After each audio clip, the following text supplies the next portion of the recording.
आज की कहानी है एक बिच्छू की। बिच्छू वह होता है जो सब कुछ त्याग देता है और एक चीज़ को अपना लक्ष्य बना लेता है। किसी व्यक्ति के बिच्छू बनने के पीछे एक बड़ी वजह होती है। कोई भी बिच्छू ऐसे ही नहीं बन जाता है। उस व्यक्ति के बिच्छू बनने के पीछे भी एक बड़ी वजह होती है। बिच्छू बनने से पहले उस व्यक्ति के मन ने उसे कई गलत काम कराने पर मजबूर किया था। उसने कई पाप किए थे। वह व्यक्ति अपने मन के अनुसार चलने लगता है। उस व्यक्ति के मन ने उसे अपना गुलाम बना रखा था और वह अपने मन का दास था। जीवन में हर सुख, दुख और संपदा प्राप्त करने के बाद भी उस आदमी के दिल में बहुत दर्द था और यह मानसिक भय ही उसे एक बिच्छू बना देती है। बिच्छू बनने के बाद व्यक्ति सांसारिक पीड़ा से मुक्त हो जाता है। जंगल में रहने लगता है। अलग अलग प्रकार की साधना और अभ्यास करता है। भिक्षा से भीख मांगकर खाना खाता है और फिर अकेलेपन और शांति से ध्यान करता है। लेकिन फिर भी उस व्यक्ति का मन शांत नहीं है। वह बेचैन और परेशान होकर रहता है। यह एक बात समझनी चाहिए, जैसा कि हम सभी जानते हैं, ध्यान किसी भी आध्यात्मिक यात्रा या आत्म सुधार की शुरुआती चरण होता है। इसे शुरू किया जाता है जब आपका मन शांत हुआ, जब हमारा मन हमारी बात सुनता है। लेकिन उस बिच्छू का मन न तो शांत है और ना ही उसकी बात सुन रहा है। उस बिच्छू के मन में एक बात बैठ गई थी कि मन को नियंत्रित करना असंभव है। लेकिन फिर भी एक दिन उस बिच्छू एक व्यक्ति से मिलता है जो न तो बिच्छू है और न ही एक बुद्धिमान व्यक्ति है। वह एक साधारण सा चारवाहा था जो भेड़ बकरियों को चराता था। उसका नाम गोपाल था, जो जंगल में बकरियों को चराने में लगा था। गोपाल उससे पूछता है, क्या मैं आपकी मदद कर सकता हूँ? आप बहुत चिंतित दिख रहे हैं। पिछले कई दिनों से देख रहा हूँ कि आप बहुत बेचैन हैं। अगर आप चाहें तो मैं आपकी मदद कर सकता हूँ। बिच्छू ने गोपाल की बात सुनते ही हंसते हुए कहा, भला तुम मेरी मदद कैसे कर सकते हो? तुम सांसारिक हो और तुम मोह माया और संसार से जुड़े हुए हो। मैंने सब कुछ छोड़ दिया और जंगल में आया, फिर भी मेरा मन मेरे बस में नहीं है। गोपाल कहता है कि हाँ, मैं तुम्हें सिखा सकता हूँ। मुझे अपने मन को बस में करना आता है।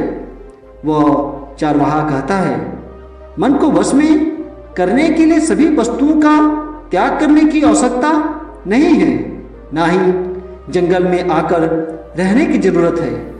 मन को बस में करने के लिए बस एक चीज को छोड़ना सबसे जरूरी है। वह बिच्छू उस चरवाहे से पूछता है, वह चीज क्या है? चरवाहा कहता है, वह एक चीज है गलत जानकारी। आज तक हमारे भीतर जो भी जानकारी गई है उसी ने हमारे मस्तिष्क और मन का निर्माण किया है। सन्यासी उस चरवाहे से पूछता है, परंतु वह कैसे? वह चरवाहा समझाते हुए कहता है, मान लो तुमने आज तक अपने जीवन में सेब का फल नहीं खाया है। तुम्हें उसके स्वाद के बारे में कुछ भी नहीं पता, तो क्या तुम्हारा मन कभी सेब खाने को कर सकता है?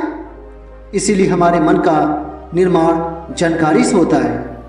वह सन्यासी चरवाहे की बात से प्रभावित हो जाता है और कहता है, क्या तुम मुझे थोड़ा और विस्तार में बता सकते हो इसके बारे में?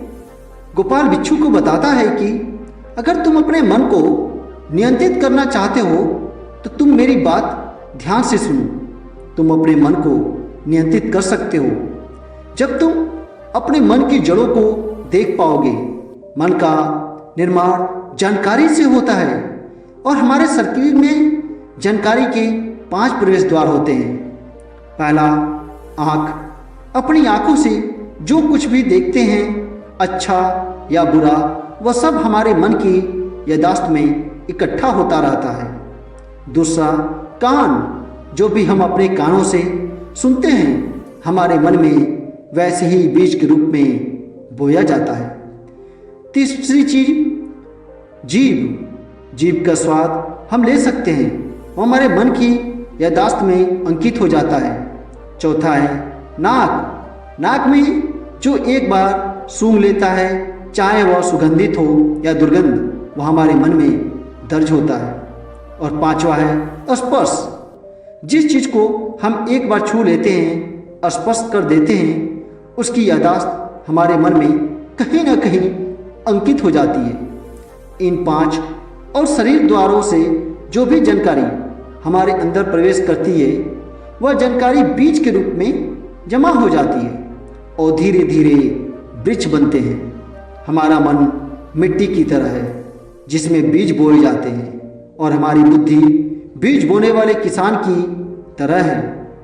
अगर हमारी बुद्धि गलत जानकारी के बीज को सही जानकारी के बीज समझ कर देगी और भविष्य में जब वह बीज वृक्ष बनेगा तो भविष्य में वह पेट खराब फल देगा। हमारा मन एक उन्नति के काबिल किसी खेती की तरह है जिसमें हम जो भी बीज बोते हैं वह हमारे अंदर उग जाते हैं। जैसे कि एक किसान ध्यान से सही बीज चुनकर उगाता है ताकि उसकी फसल भरपूर और फलदार हो। हमें भी अपने मन को सच्चे और सकारात्मक विचारों से सजाने की जरूरत होती है। जैसे कि एक माली अपने उद्यान की देखभाल करता है, हमें भी अपने मन की देखभाल करनी चाहिए।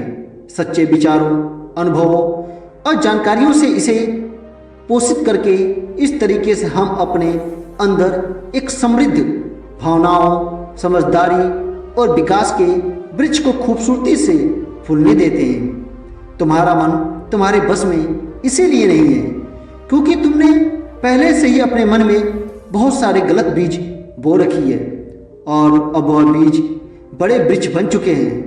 वह सन्यासी उस चरवाहे से पूछता है, अब मैं क्या करूं? क्योंकि अब तक मैंने बहुत सारे गलत बीज बो डाले हैं और मैं उन्हें उखाड़ नहीं सकता। गोपाल बिच्छू से कहता है, तुम अब तक अज्ञानता और अनजाने में गलत बीज बो रहे थे, लेकिन अब से सच्चे मन से सही बीज बोना शुरू करो। अगर अंदर हजारों गलत बीज हैं तो क्या हुआ? अब तुम्हारे अंदर लाखों सही बीज उगने के लिए तो तुम्हें बस ध्यान देना होगा। यह देखना कि इन 5 द्वारों के माध्यम से तुम्हारे अंदर कौन सी जानकारी जा रही है और जो जानकारी आ रही है वह सही है या नहीं। बिच्छू पूछता है, यह कब तक हमारा होगा? गोपाल कहता है, पूरी जिंदगी। जैसे तुम हर दिन अपने पेट को अच्छा खाना देते हुए, ठीक उसी तरह हर दिन अपने मन को भी अच्छी जानकारी और सही विचार दो। जीवन में हर दिन हर पल तुम्हारे सामने 2 विकल्प होंगे जिनमें से एक सही होगा और दूसरा वाला गलत, लेकिन तुम्हें हर बार सही विकल्प का चुनाव करना होगा। हमेशा शायद याद रहे, सही चुनाव करने में तुम्हें अंदर दुख हो सकता है, तुम्हें तकलीफ भी हो सकती है, लेकिन वह तकलीफ कुछ समय के लिए ही होगी। तो चाहे अंदर तुम्हारे कितना भी दर्द हो, तुम्हें हर बार सही विकल्प का चुनाव करना होगा। जितनी बार तुम सही चुनते हो उतने ही अधिक सही बीज तुम्हारे अंदर बोए जाएंगे और जिस दिन तुम्हारे अंदर सही बीजों की संख्या गलत बीजों की संख्या से अधिक हो जाएगी, उस दिन तुम्हारा मन तुम्हारे नियंत्रण में। लेकिन उस दिन के लिए तुम्हें आज से ही अपने प्रयास को जारी रखना होगा। बिच्छू गोपाल की बातों को समझ जाता है। अगर यह वीडियो आपको पसंद आई हो तो इसे लाइक करें, चैनल को सब्सक्राइब करें, अपने दोस्तों और परिवार के साथ भी शेयर करें। अपना और अपने परिवार का ख्याल रखें। मिलते हैं अगली कहानी में। धन्यवाद।